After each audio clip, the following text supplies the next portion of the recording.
this is out just a little while ago.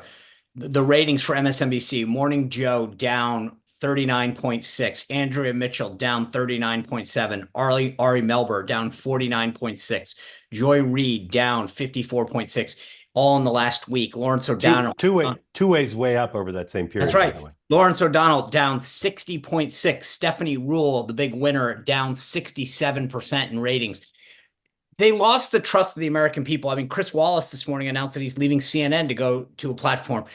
The thing is, I, you know, my view, I've been asked probably by about 10 to 12 reporters in the last 48 to 72 hours, how did we miss this again? And I said, we didn't, you did.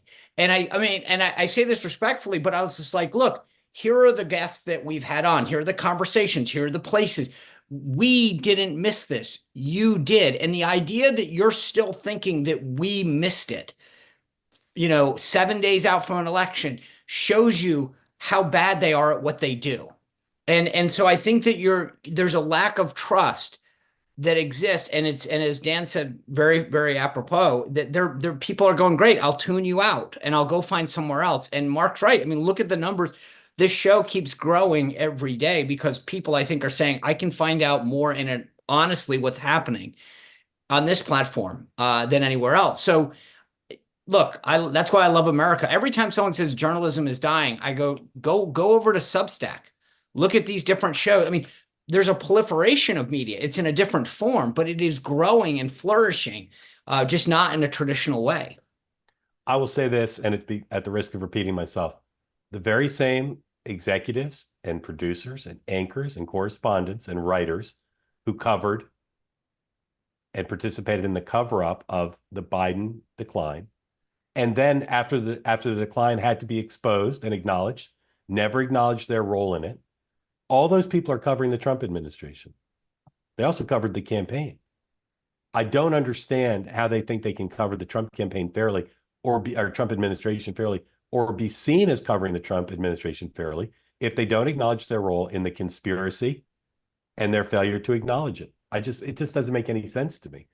And Yeah, and it impacts the Democratic Party because we've talked to many people on this platform, and Nick, you suggested you share that view, who said, I couldn't vote for Kamala Harris because of the media.